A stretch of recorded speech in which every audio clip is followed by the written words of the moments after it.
Hello, everybody. We're live. I'm Dean, and we got Paul right here. Jason will join us in a minute. He'll be joining us from Omaha. Paul's in Jacksonville, and I'm in Bakersfield, California. We're all over the place. We are coast Good to news coast. is, yeah, we're coast to coast. And by the way, I will be broadcasting you. We will be broadcasting, and I will be in the state of Iowa this Friday on our show, and we have a special guest going to be on our show, and we're excited about her. She's gonna add some punch to this show. She's going to bring down the house, guys. It's very exciting. And we're not talking about Terry, although we would love to get Terry to come on. uh, And, because Terry is more than a sponsor of our show. She's a huge admin. She's a big time Hawkeye fan. And it's her site, Sensi by Terry, um, that helps us bring to you our shows every week. It's through her support of us, and that we're able to come to you and talk Hawks, and we definitely love that opportunity. So in return for that, we definitely do like to promote the Sensi products. Whether it's waxes, uh, uh, cleaners, laundry soaps, hand soaps, creams, you name it. There's all kinds of great products out there that make you smell good, make your house smell good. Um, you don't want to smell like the Iowa offense looks, right? So get you some Scentsy by Terry. Check out the link there; it's on the screen. And as always, the actual clickable link will be in the description of the video. okay, Paul.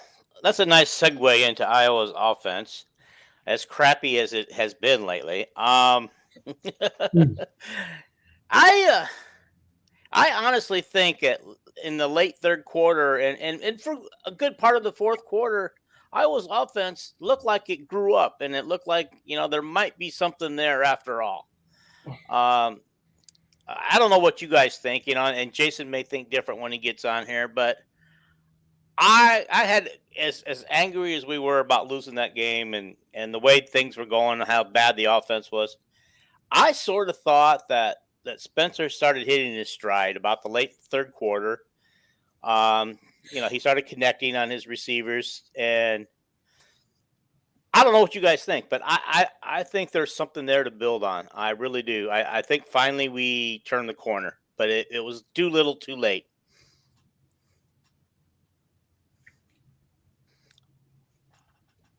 No, You, no, no, no. no, no. I mean, from the opening snap of the football game, both lines of scrimmage were dominated by Michigan, and by the time we got middle of the third quarter and throughout the fourth quarter, the game was handily decided at that point. And yeah, I don't think you saw the same intensity from Michigan. Um, I think they backed off a little bit in terms of, hey, let's make sure that the last thing we want to do at this point is um, allow Iowa to get something cheap and easy, and and possibly give them some momentum and get back in this football game. And so what you saw there was just the offense being okay, against a defense that they they were to the point where, hey, we've got this thing wrapped up. Let's just get out of Iowa City with a win. I just don't think I don't think what you saw from the offense was some magical potion that all of a sudden, okay, and hey, if nothing else, maybe there is some positive feelings, that we were able to move the ball a little bit and do some things later in the game that hopefully we can take that with us on the road to Illinois this week. But as far as I'm concerned, I didn't see anything that I didn't see anything special. That's me. Okay. I'm sure Coach Hack, hopefully he'll, lift my spirits a little bit. But I, Yeah, I thought maybe I would. I just think yes, I know it has been pointed out to me by that time. Um, Michigan was just in the let's get this game over with mode, and however, you with the score still 22, I believe it was 20-7 still, mhm. and we had the ball deep in our own territory, and we went for it on all four downs. You can't tell me Michigan was pretty aggressive right there on those four downs. Yeah, That was probably the most aggressive I'd seen them be all day. And so they stopped us, and of course, so we did all four downs because we needed to. We set them up for an easy touchdown, a meaningless touchdown as far as I'm concerned. But and honestly, Iowa defense didn't even look like they tried to stop that touchdown. I mean, yeah, it was, if you go back to again another red zone turnover on downs, or another red zone trip for Iowa in that game, Mm. that they came up empty. It was the offensive pass interference slash 1 yard pass on 4th and 2. They just Mm. look. I'm I'm I'm still waiting. I'm still waiting for that stupid pass off. Somebody to show me that offensive pass interference because it didn't look like either one interfered with the other. But anyway, that's beside the point. Yeah, well, and my question is, I mean, if he was running into a single coverage situation, and so I mean, if Spencer had actually thrown AB the ball instead of going to Laporta, it could have maybe been defensive pass interference, or could have been a touchdown, or it was to me it was a single coverage situation. But instead, we decided to throw a 1 yard pass on 4th and 2. Yeah. Well, he only needed like 2 yards to get to the end zone. Yeah, and by the Even way, Laporta. Why couldn't Laporta just fall that way? Couldn't he it's fall toward the end zone? it's on Laporta to run a minimum 3 yard route there, and so that if he has to come back to the football, then he's coming back and still getting the first down. I mean, you can't run a 1 yard or 2 yard route on 4th and 2. Like that made no sense. No, it didn't. Well, guys, as you see, Jason is with us. Hey, Hey, Jason. Jason, you didn't miss a whole lot, but I started out by asking the question because I felt like I saw some glimmer of hope in the offense late third quarter, most of the fourth quarter. That maybe we started to turn the corner because Spencer started sitting his receivers, started finding them, and ended up with a pretty solid day overall on his offense. And Paul doesn't think that we've turned the corner. I want to know what you think. Well, yeah. I mean, it's just like any other week. There was wide open receivers the whole game. The offense is there. The first half, it was great play calling the whole game by Brian. I mean, he was 21 of 31 passing. I bet you could think of 5 passes with wide open receivers that he missed. Right. So if he would have hit just the Brody Beck plays, right? Breck was over there wide open at 6'4", and the ball still went, right? Yeah. So Petrus still struggled in the first half, but the offense is there. So it's on the O-line and it's on Petrus, right? Right. And the only thing, this is what I'll say, is you could say the offense isn't there when the defense knows what we're doing. Okay. Remember how Spencer in that second half was on fire, right? Iowa could have made it 20-14 now, to me, I went back and I watched this 4th-and-2 play over and over. And I mean, the only bad part about that play call was having Spencer roll out. That was the dumbest thing ever. A quick 5-step drop and hitting the out route to Laporta, that's a touchdown. It is. That's all that was different. Now, the offensive pass interference was on Bruce because he didn't even act like he was running a route. He acted like he was blocking. So those two were sitting there fighting as he's trying I mean, you really don't know. His job was just, it's a rub route, right? Mhm. You run a route to cross the guy who was covering Laporta. And all he had to do was run like a slower slant route, maybe a stop, hook, slant hook. And that would have been suffice. But I don't know exactly what happened because it looked like the corner was grabbing Bruce at the same time Bruce was trying to go forward. So they were just fighting. So that was, to me, that's just silly because both of them were doing nutty things, right? Okay. So that had no part in the play at all. Okay. So because, let me ask you this real quick before we move on that. If Bruce was the one that was actually called for the offensive pass interference, he was nowhere near the play. It didn't affect the outcome of the play. Why call it? well, no, it did, and because it was a rub route, like that. Often he was supposed. Well, I mean, and that's why Laporta was open. Like what I was saying, it did impact the play because of what Bruce was doing. The guy covering Laporta had to go out and around, which is a great designed play if Bruce runs a route. His route was supposed to take the guy that was covering him was supposed to bump, rub, whatever into the guy that's covering Laporta. So a quick slant, anything like that, the guy covering Laporta would still have to go out and around, which would have made it a touchdown for Laporta. The only thing about that play that the design was that it, I don't know how to say this, but the only thing about that play that was silly, in my opinion, the play call was perfect. It was great. But having Stanley roll left on that play and throw the out route, that was silly. I mean, that's not even what he does very well. Like the same thing could have happened if you just did a 5-step drop and once he hits that back foot, fire. I mean, that's the kind of stuff he worked with Rasiopi as well. But that's the easiest pass. You hit that back foot and then you just throw the out route to Laporta, and it was open. At the very minimum, it was a first down, right? The very minimum, Laporta turns upfield, it's a first down.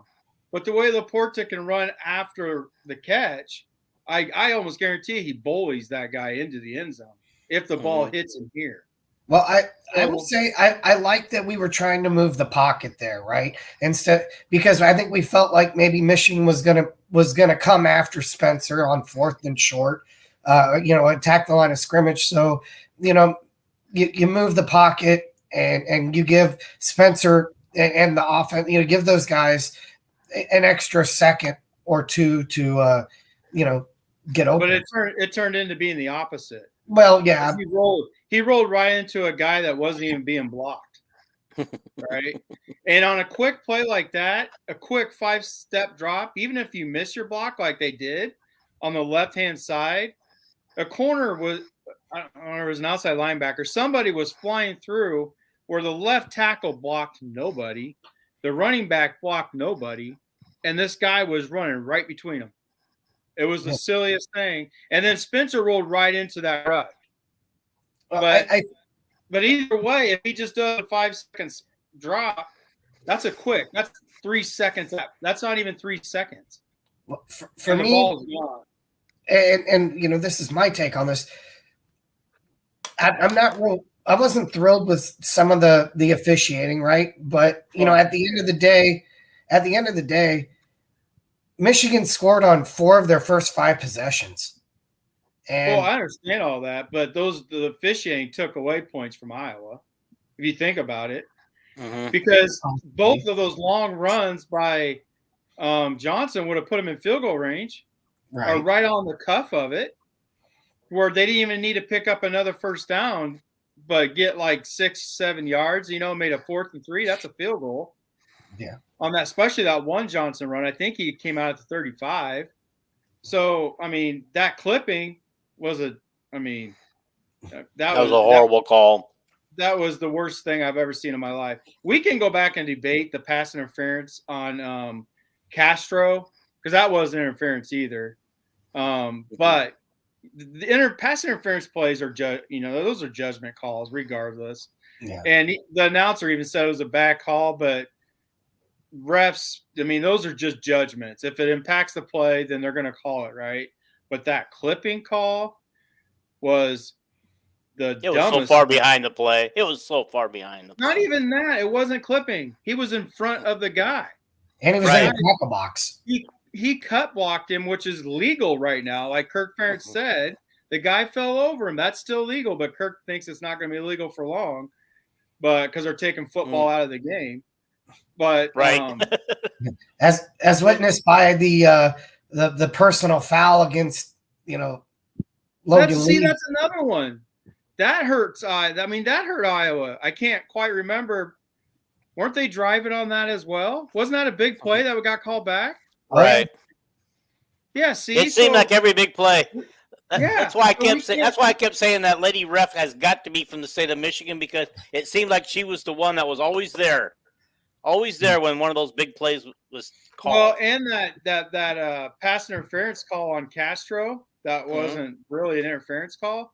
That guy who threw the flag, he was 30 yards behind the play. The people that were right there didn't throw it, but the guy way the hell back here threw it. So, I mean, it was a silly officiated game. That unnecessary. Must have been Michigan alumnus or Michigan residents, one of the two. I mean, I don't know, but so the officiating impacted the game a lot, because the final score ended up being 27-14, and who knows what happens on those plays. And it wasn't that unnecessary roughness block. Didn't they get into the red zone on that play? Wasn't that like a deep pass to Reganey or something? Yes, they took that away. So, I mean, yeah. So that's points right there too. I mean, we have a field goal kicker that hasn't missed. So, right. I'm going to count those. You're talking about the pancake block, right? That got called us back.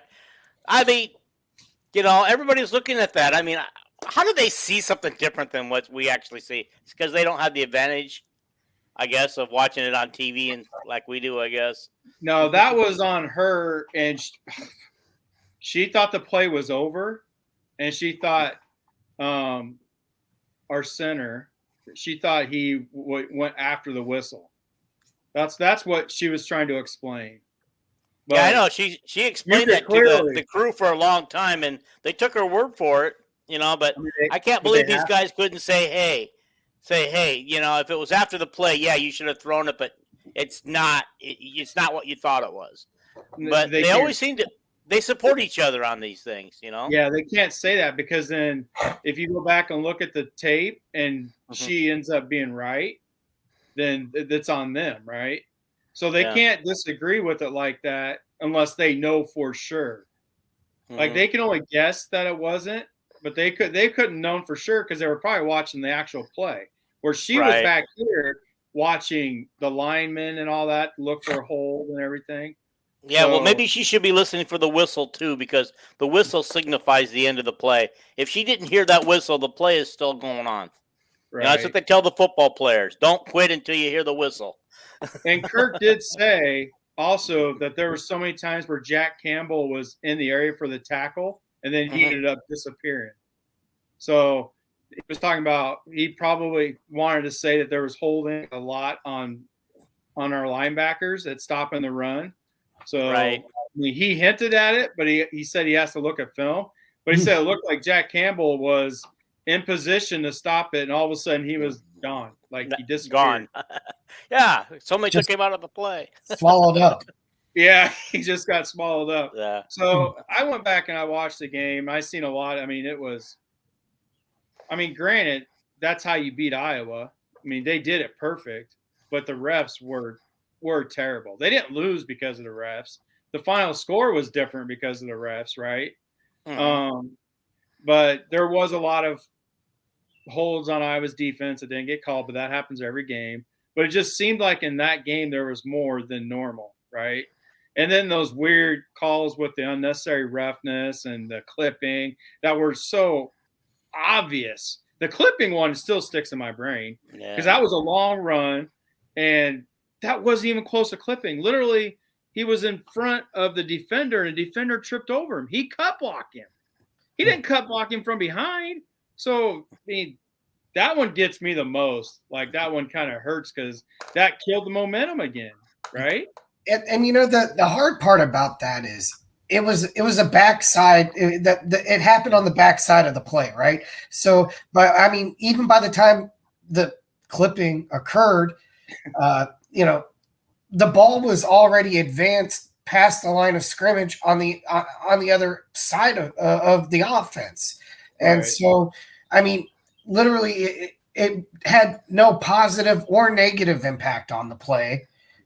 Well, no, that's what I mean. You're talking about impact on a play. You're 100% right. That had zero because the ball ran the opposite way. He was already past the line of scrimmage. I mean, that play had no impact at all. If we had, if this had happened, boom, boom, and all of a sudden that opened up a huge cutback lane, and right. and the okay, now maybe you throw that flag and you say, but I don't know. I don't know. I know you're you're trying to be on the ref side, but I'm not having it. Yeah. Guys, just for a second. Carry on for a second. I got to mute myself. I got to do something. I'll be back on in about 5 minutes. All right. Did you guys do the Cincy thing? Yes. You did? You started off with that?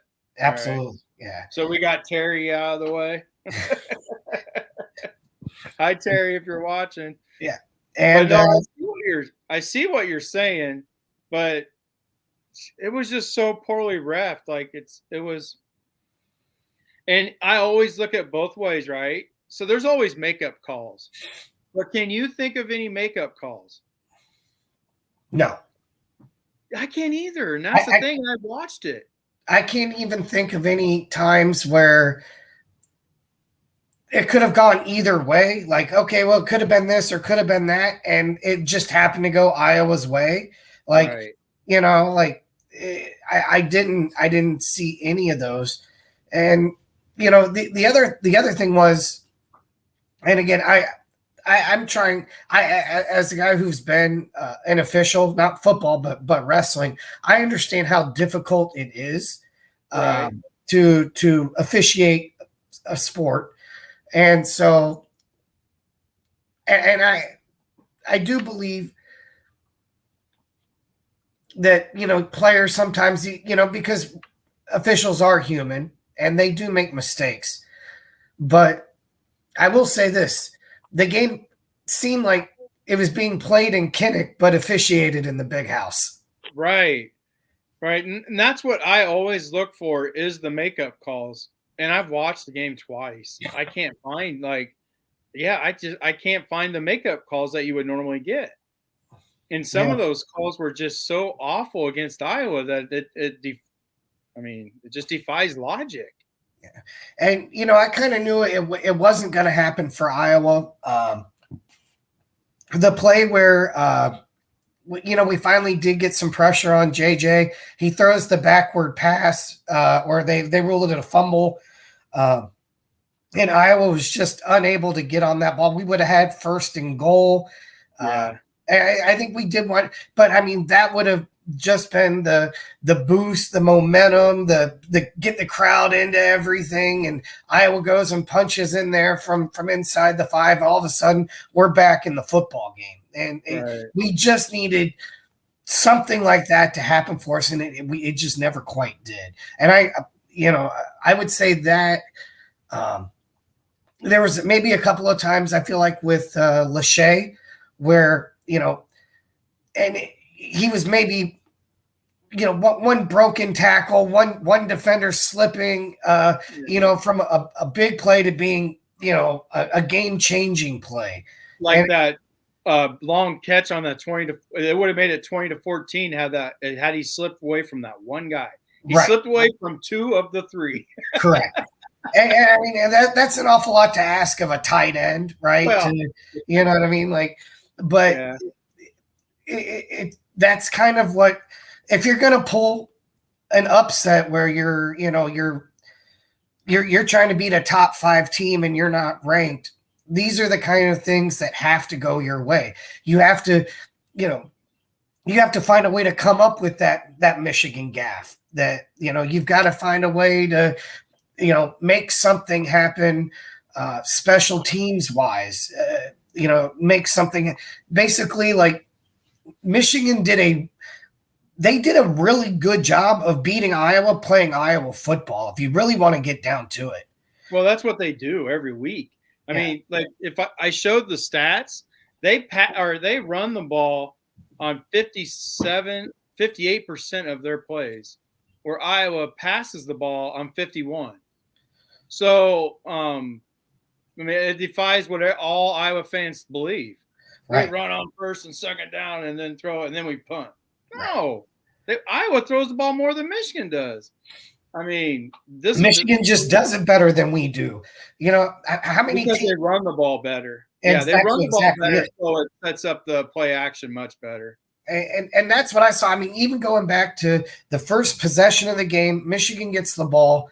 And, so I don't want to hear about it's on the offense that they have to stay on the field longer and the defense isn't getting a break. This was the first drive of the game.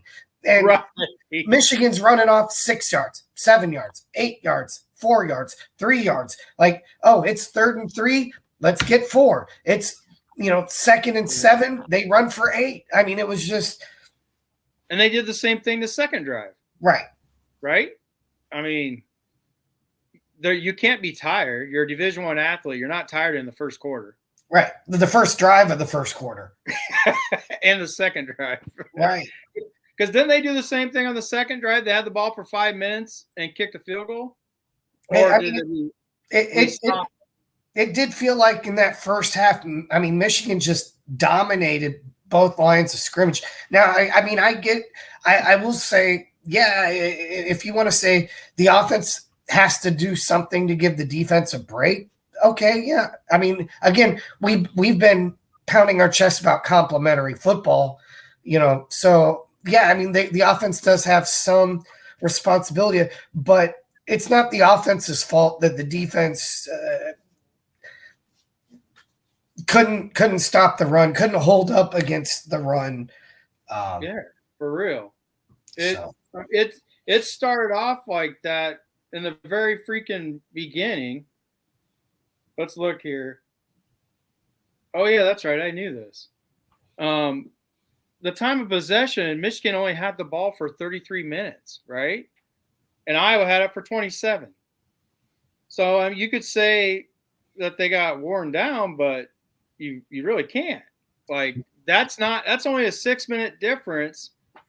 And they had the ball. I want to say Michigan had the ball for 20 minutes though in the first half. I was going to say, yeah. The thing is that's Iowa had the ball a lot more in the second half. When I really felt like what was going on there was Michigan was I don't want to say playing with a little less intensity, but they were more than content to let Iowa have 5, 6, 7-minute drive, and then it didn't result in points or Well, see, I disagree with that because they could have made the game 20-14.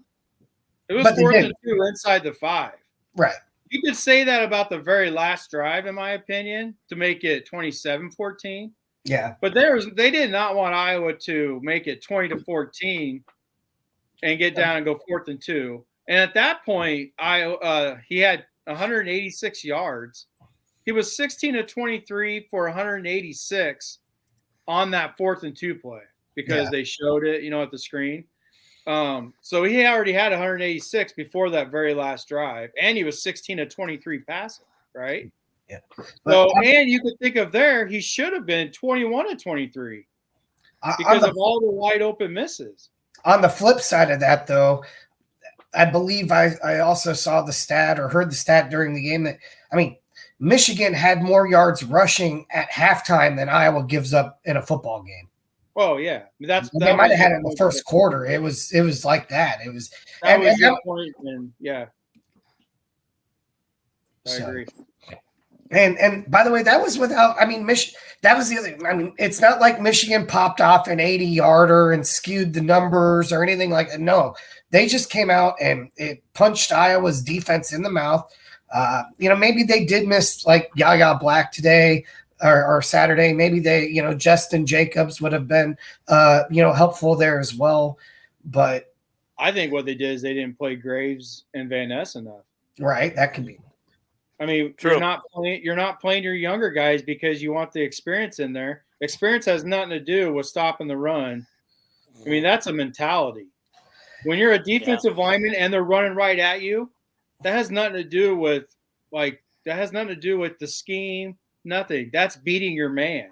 Right. That's just saying, you know what, you're not running through this hole, right? That's all about, who you are, right? You're not gonna move me from point A to point B if I don't want you to. And boy, they were moving Iowa's defensive line, but they did not play the younger guys. Yeah. Who I think are actually better than the older guys. Right. I think Van Ness and Graves are the two best DTs. And you have to give credit to Michigan here too. When you can come out and efficiently, effectively run the football on early downs, this is what we talk about with Iowa football, right? But if you get into 2nd and 5, 3rd and 3, things like that, it's much easier to convert those into first downs, and it just sucked the life out of the stadium. I mean, that's what happened. We didn't get them in predictable passing situations. We couldn't get them in very many like 3rd and long situations where we had an opportunity to, get after the quarterback, force him into making a mistake, get him uncomfortable. I mean, Michigan was in control. Yeah, and they didn't have very many 3rd downs. Right. So they were picking up the first down on the first 2 plays by running the football. Right. And if you take out, to tell you, Corum only averaged 4.6 yards a carry. And that included that last, what was it, a 25-yarder? 30-yarder maybe? Mm-hmm. That last touchdown. Actually, that was right. his only touchdown of the day, I think, wasn't it? Right. Yeah. It might have been, yeah. Corum averaged, almost, 4 point whatever yards per carry, but that was legit. That wasn't on, 10 carries or he went 10 carries for 42 yards. I mean, it was 30 carries and he was getting 5 yards every time he touched a football. Right. The thing I noticed about him is he's got some strong legs, because they'd have him gang tackled and he'd just carry the gang with him for another 2 or 3 yards. And he was slick too. I mean, he would find ways that it looked like, oh, okay, even on like a 3rd and 1, it looks like maybe they've got him, but then he kind of just slips through and got that extra yard. It's like, okay, McCarthy was sacked 5 times for 14 yards, right? So you take off their 14 yards. As a team, they still averaged 4.1 yards a carry. Taking off keeping the sack yardage on. Where Iowa's sacks, if you keep the Iowa sacks on, they only averaged 1.5. Right. Seriously, that was that bad. Wow. But Petrus also was sacked for 31 yards. Right. So that's a huge difference too. I mean, that's 31 yards taken away from the rushing. And Iowa played the entire game literally from the first possession of the football game from behind. And when you do that, that limits how you can run the football and the offensive strategy that you have to employ because the possessions were limited. I mean, Williams did average 4.3 yards a carry. Yeah. Williams got his. He did really fantastic, I thought. Caleb would have looked a lot better had his two big runs been allowed to stand. But the one was a holding. I mean, you clearly saw the holding, and the holding was in the hole. Yeah, right? I saw it. He ran right past that holding. Yeah, he ran right past that holding call. It was too obvious, but you know what? The second one, though. They missed one on Jack Campbell earlier in the game. Why don't you just, make up call? Let us have that one. Apparently, they missed a lot on Jack Campbell. Yeah. From the way Kirk sounded. He didn't want to call out the refs. But he said there was multiple times where Jack was right there, and then all of a sudden he wasn't. Yeah. I'm sure that if Kirk is true to form, he's going to point all that out when he sends film to the referee office this week. Well, the Big Ten office. He just won't talk about it. Yeah. Like, he doesn't want to get fined. No, you can't bait him into it. No. No. He'll just smile. You got to watch his facial expressions. He'll just smile. He'll be like, I mean, I can co-sign that, but I'm not saying it. I can neither confirm nor deny those allegations. Yeah. Right. Okay. So, but I think the offense, it did show, but I guess it shows every week. It's on Petrus. Think about him being 21 of 31, and you can think of 5 plays where he completely missed a wide open receiver, right? Think about how wide open these plays were. When you could think of when he was 21 of 31, and you could picture, I could picture 4 of them that were really easy throws, and there was nobody around him in the pocket. That Brody Breck one it's what he's been missing all year. Just that simple hook route on the outside in the pocket. But that tells you how good the offense can be. All these people talking about Iowa's scheme, you're not watching the game. Right. Think about he was 21 of 31, but think about what he could have been because of the scheme giving him wide open receivers. Right. Yeah, the plays were there. You just got to hit the receiver when it's there. Especially when it's wide open and simple routes. Yeah. Well, that's what I think. This what I think. There's something about Spencer when he sees that wide open route. All of a sudden, his adrenaline gets going, and that ball just starts sailing over everybody's head. It's just like, I got to get that there before that closes. Get that out there. But the announcers were hilarious when they talked about how he gives you those 3 plays that the NFL would love, like that one pass to Lachey. That pat right there, just boom, and the defender was all over Lachey. Lachey didn't beat the guy, but the ball was placed perfectly. Right. It's those plays that it makes you go, it's there, but dang it, how do we get it out consistently? Yeah, he needs to do it consistently. I agree. Guys, where do you I know we've heard a lot of things on the social media over the last several days about the way the thing is. However, Iowa still has a chance to win the West. We're still in first place. Yeah, even if they lose to Ohio State, which they probably will, they still can win the West just by beating all the West teams. That's all they have to do is go 6-0 in the West the rest of the way through. And they can. That's not as crazy as it sounds. It's not out of the realm of possibility. No, I don't think so. It starts with Illinois right now. Yeah, this reminds me of 2019. When I was going through the same thing with everybody, calling me delusional, blah, blah, blah, I just laugh at them. And I told them that Stanley's going to lead them the rest of the way. They're going to win the rest of their games. They lost to the 2 toughest. And that Wisconsin game in 2019 was a close game, right? They lost, 24-22 or something? And because Stanley missed on a 2-point conversion because he missed the hole. It was right there, but he got drilled. But they ended up going 4-0 the rest of the way and beating USC in the Holiday Bowl. Right. This team could do that same stuff. The West is garbage, right?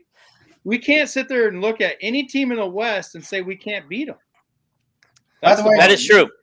That is true. I look at here I was touting Minnesota as probably the tougher team in the West to beat, and here we go with Purdue. Here we go with Purdue, who I have a sure win against Purdue I have it a lock win, and Purdue turns up and beats Minnesota. Yeah, that's because they all just suck. By the way, and did you guys notice that wasn't even a high scoring game? Oh no. But both those teams put up points normally. Spencer had a better day than O'Connell did. By the way, I'll probably get killed for this, but I don't care. 2004, Iowa lost to Michigan, still co-Big Ten champions. Right. With one of the worst offenses in the country. I brought that up yesterday. I shared the total offense for Iowa since Kirk took over, right? You do realize in 2004 they were 101st rated offense. There was, and there wasn't that many no huddle teams. There was and that some, was a 10, right? that was a 10-win team, guys. Right. That was a 10-win team with the 101st ranked offense. And guess right. in 2007 they were 109th. In 2007 they had the 109th rated offense, total offense. And there wasn't that many no huddle teams then. Like almost, there's probably 30 to 40% of the teams run no huddle now. It's getting to the point where yards don't really matter as far as in the grand scheme of things. And by the way, back in those times, 2004, 2007, there wasn't 132 teams either. No, you're right. There wasn't. So so this is just. I don't understand, because these fans just go nuts and they act like we're in the worst time like ever. When we were in the 80s in 2017, 2018, I think they were in the 80s, but they were top 40 in scoring, top 45 in scoring offense, right? So this isn't. They were better. Now these last 2 years with Spencer have not been good. It's been the worst probably in history, other than 2016, which I think 2016 they were 119th or something. I don't know. So we're right there with 2016, the last 2 years. But the years before that, so it's not all on Brian. Brian has been bringing it with wide open receivers. And when you get shut down, when they shut you down, when Kirk don't care about yards, think about the Minnesota game of last year where he told the offense not to score. He didn't want them to score because a field goal, you go up 5, and then Minnesota has to score a touchdown. He wanted that clock to drop all the way down, even though a touchdown puts them up 9, right? Right, yeah. The logic. So it's just the way he wanted to burn the. It's just he the was way trying Kirk to burn clock.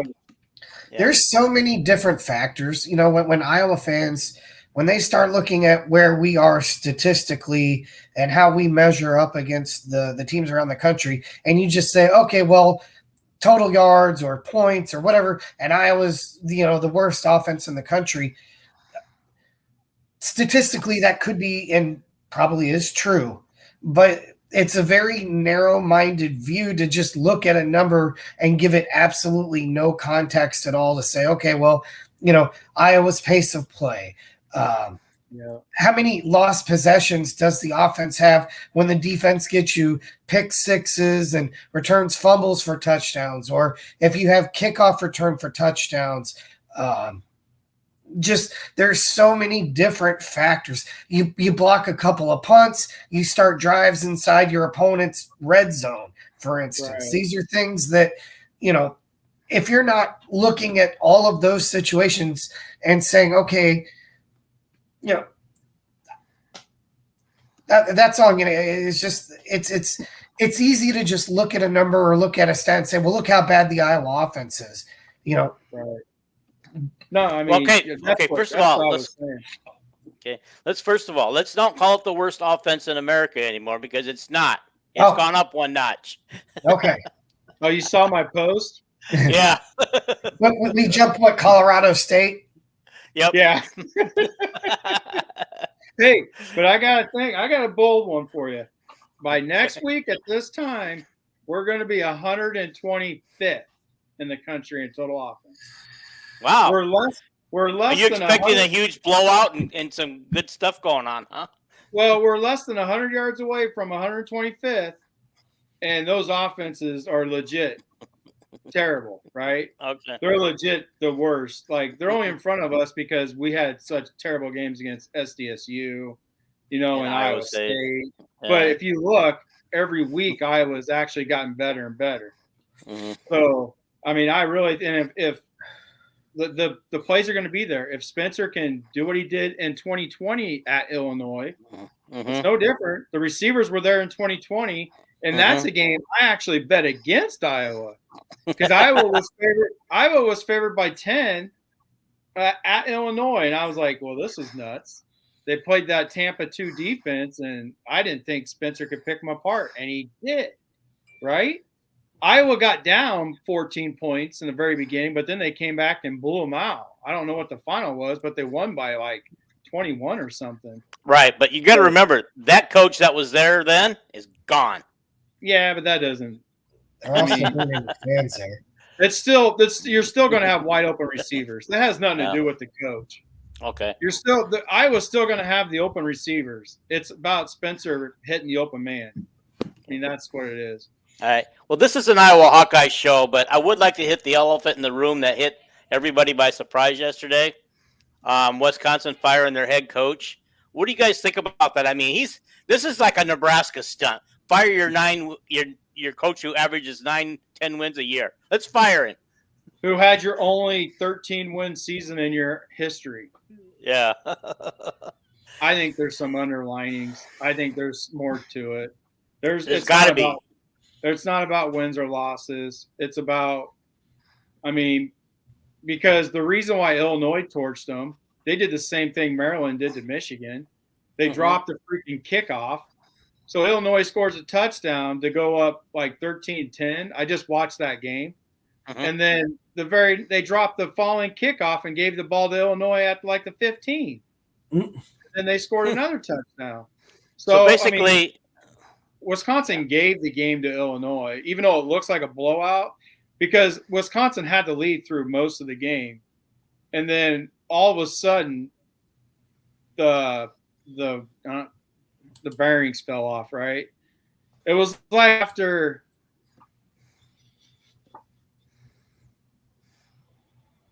oh, yeah. I mean, if you look at it that way, yeah, he really has. He's had Iowa's number. And I love these fans who think they fired him because of style of offense. They're gonna run the same style even next year. That was the whole purpose of them getting rid of that Anderson dude. That Anderson dude came in and ran the spread, and Wisconsin said, no. Yeah, they're not a spread team. We're not going to do that. And then he lasted 1 year before they hired Paul Chryst, right? So that's not going to happen. They're going to run. They're going to do what they do because it works for them. There's some underlining thing to where that we just don't know, right?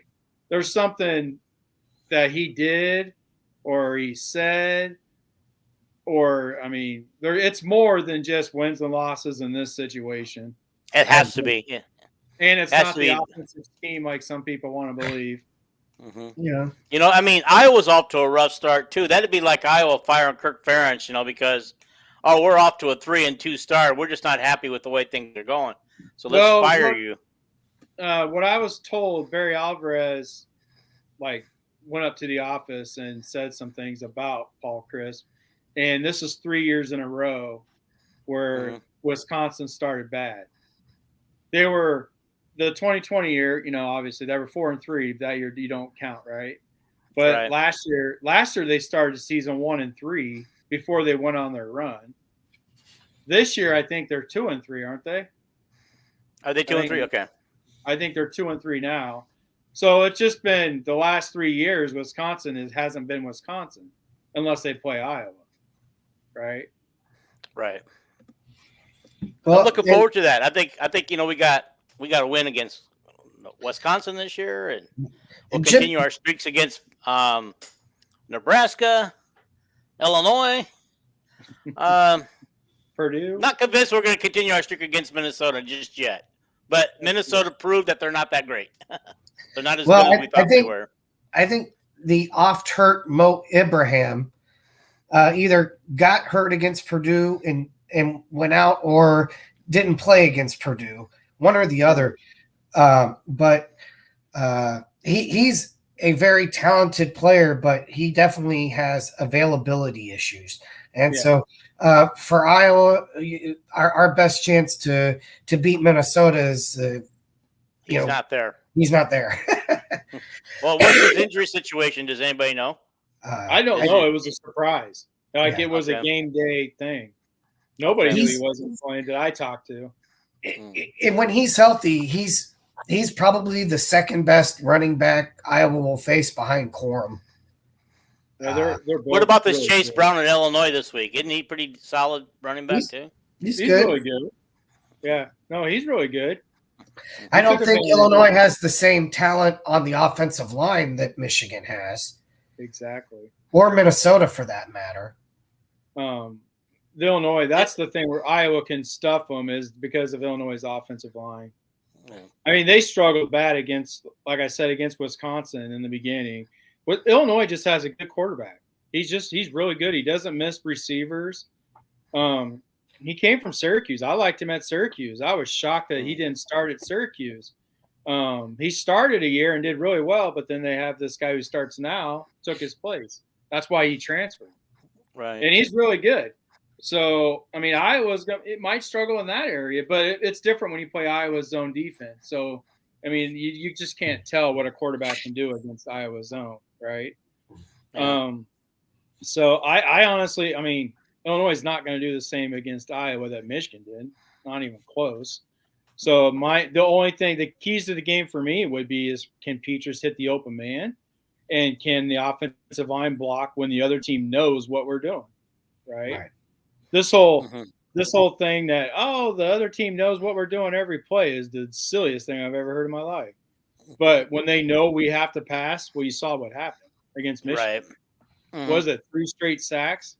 Right. Right. I mean, the moment the Michigan knew what we were going to do, I mean, it was over. Colby, gee, crickets. Is Colby number 77? Because 77 let him. Okay. He's got a lot of work to do. A lot. And that's just saying a lot, because if he continues to play every week, and that just means we don't have a whole lot of options behind him. Well, I'm just going to say this, that when it comes to speed, they have to. That was on Brian, in my opinion, as well. He needed a back to help. I don't know where the back was, but once you notice that Colby could not block that guy, then you tell Colby, you take the inside and let the back chip him into you, right? Bring in Johnson and just say, Johnson, just protect the outside of Colby. Push him into Colby, right? Just hit him with your shoulder pads, pop him inside to where Colby has him. What killed Colby was he had no help, but it was like us trying to cover a Division I wide receiver, right? I mean, that's what it was, because the speed was so bad. It was so different for him. They had man-to-man on Colby, and those guys that were going, they were just going right around him. They weren't going through Colby. They're going right around him. And then one guy juked inside and then went outside, and Colby was the moment the guy juked inside, Colby stepped inside and it was over. He wasn't getting back outside. So a lot of that was on the scheme, in my opinion. There's just sometimes with our O-line, and when that defensive end has that kind of speed, or outside linebacker, whoever it may be, you got to help. I mean, this is a symptom of not having a full complement of wide receivers, and we're having to, split tight ends out, and not be able to have, we'd like to have that 2 tight end set, or we want to have, but we can't, because we've got to have Laporta split out. And Lachey, both of them. And Lachey. Yeah. I mean, when you say it like that, you're right. I mean, that's another way. They could have just had a tight end in that spot as well, right? All they had to do is push him into Colby. But, I mean, if you're going to do it the way they did it, you got to use a running back. I mean, there's just there is ways to scheme up pass protection, which is why, like I said at the beginning of the year, I like Iowa in max protect, right? They don't have many receivers. Do 2-man routes.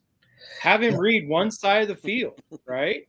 There's a lot of things. You can max protect and then just have your 2 receivers on one side of the field and let Petras make that simple read, right? You either go here or here. The other part of this too is, we've got a first-time starter at center, right? Somebody up front has to be making these line calls and these adjustments, and okay, we've got to shift the protection left or right or whatever the case may be. Somebody's counting the guys in the box. I'm not sure that is happening effectively at the moment. Right. I mean, it did well in the game, except for that one drive, right? Right. There was a couple times where they blitzed the outside, and I was going through this on Twitter too, though. What Petrus needs yoga. Yeah. Petrus has to do some yoga. Have you ever? Here's a question for you, Paul, because you weren't a part of my Twitter thing. Have you ever seen a quarterback like this who has never, ever broken one tackle in the pocket? You know how, like Nate would always could break a tackle, then he would sprint outside, and make a throw. I've never seen Petrus. If they get a hold of his toe, Right. it goes down. Right. I mean, the best comparison I can make for Spencer Petras right now is Jake Christensen. I mean, just from that's the skill level we're dealing with here. Right, but Jake can move. Jake can move a little, yeah. Jake can move, but I've never. Okay, do you remember the hefty lefty from Kentucky? Oh yeah, Jared Lorenzen. Yeah, even he could move. He was 300 pounds. Right. Even he could break tackles and move. But I can't picture one, and I asked for somebody to send me a highlight. I want to see one play of Petrus breaking a tackle. I don't care if he throws it away. I need to see a play where he breaks a tackle. I've never seen a guy go down. If the offensive lineman misses one person, he's done, right? If they blitz from the outside, and like it happens a lot, right? But the quarterback will make a play. And it doesn't have to be a tremendous athlete to not go down. He just runs so stiff. I mean, I can compare it to Nate Stanley. He wasn't the best athlete, but you couldn't just tackle him, right? You couldn't just get him off his feet by grabbing his big toe. So, yeah, I want to see a highlight of Peters just breaking one time, helping his offensive line out one time. And I think that's when Iowa fans are clamoring for Padilla or Bob on row 3 section 108 to come in and play over Spencer. It's what it comes down to at this point is that he'll make 2 or 3 NFL level throws a game, and you go like we talked about earlier. But then there'll be other times where it's just like you can't kill the offense by taking that sack. Oh yeah, right. And yes, you know what? It's the pressure's coming fast and furious sometimes. All right, then you know what? You need to be throwing the ball to Brian Ferentz, right? You need to throw the ball at LeVar Woods if you need to. Throw it over wherever where your receivers are, right? Right. So just chuck it over them out of bounds, because then they can't say it's intentional grounding. Right. And that's where we get really frustrated as we're watching this. So when there is time, there is protection. He's sailing those balls. Those are the balls that he needs to be sailing 5 feet over the receiver's head when there's no break. But then when there is, that's happening. It's like, no, Spencer, you've got it backwards here. Right. Yeah. I just can't get over some of those passes that are practiced. Now they don't do 7-on-7, right? Kirk don't like it. That's a part of it. Some of those plays. I disagree. He might not like it, but I think they do it. I don't know. He said he was talked about like they might do it in the off season, but he talked about like they don't do it during the season. Okay, because because I know in the open practices they do 7-on-7, unless that's just strictly for the fans. Well, no, they have to do it in the off season, but do they do it during the season? Oh, I don't know that. I couldn't tell you. That's what I'm saying. Who's privy to a practice that knows that? Right. They don't have open practices that shows you. But the way his thoughts on 7-on-7 are the silliest thoughts. Yeah. And that would help Petrus tremendously. We might be able to get a guest in the future who could answer that question for us, but I'm not saying the name yet in case it doesn't work out. But we're working on a current Hawkeye for a future guest. I have Go ahead, a Paul. question on this. Practice wise, I mean, I understand if you've got Trevor Lawrence, you have the franchise guy back there. You want to do everything you can to protect him, but I mean, let's be real here. We're not playing for the national championship this year. The season would not be lost if something were to happen to Spencer. Would he not be better served to not have a red jersey for practice? And I'm not saying, defense tee off and go get Spencer Petras. That's not what I'm saying. But I mean, beat the crap out of him.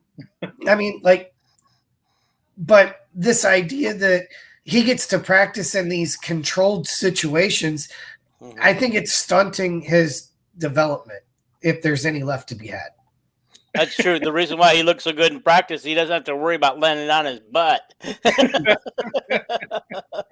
mean, that's part of it. And with the season, well, if Iowa loses to Illinois, this is what I would do. I would start Padilla. Give him a shot to prove if he got better or not. And then go to LaBasse. Get ready for next year, right? LaBasse is going to be our quarterback next year anyway, no matter what. Well, that's what I'm saying. Padilla won't be here next year. Okay, that's what you're saying. All right, fine. That's fine. I said the future. I said okay. if Padilla doesn't have it, because Padilla will be back next year if he thinks he's going to be the starter. So if you give Padilla a chance to prove himself, which he hasn't had other than last year, but he hasn't had a chance to prove that he got better this year, right? And Petras isn't going to be back next year regardless. He's going to go – I think he's going to go somewhere else and try a different offense to see how good he is. That's just uses last year. Yeah, that's kind of what I would expect him to do, yeah. But Padilla will be gone too, especially if he doesn't get any PT. I would give him a chance to prove himself, right? Before eventually – if he looks just like he did last year, completing 48% of his passes, then go to LaBasse. That's if they lose to Illinois, though, because if they win against Illinois, which I think they will and can, they still have a West title in hand. Yes, then you could keep Petras. No matter what happens against Ohio State, you could judge how good your defense is against Ohio State, right? To see what happens. But I expect the spread to be in the somewhere around 17 in that game. That's what I would expect. And I don't expect Iowa to win. But the rest of them, I expect Iowa to win. I do too. That's why I said I expect Iowa to be 9-3. That's actually where I'm going with that too. I think we're all on the same page that Iowa can go 6-0 in the West and be 9-3 team at the end of the season. I mean, guys, let's talk about our picks because we're winding up to an hour here. Let's talk about these picks. Well, you told me I'm in the lead, so the universal is right again. I know. I saw your post. Okay, so we all missed on the Illinois-Wisconsin game, Purdue, Minnesota. Yeah, and the Iowa-Michigan game. All three of us got that wrong. No. Jason, I am wrong. You did pick Illinois over Wisconsin. I'm sorry. Okay. We got TCU over Oklahoma. Paul picked Oklahoma. You and I got TCU. We all picked Nebraska and we all picked Kansas, which we got right. So for the week, I went 3-3. Paul went 2-4. You went 4. Jason went 4-2.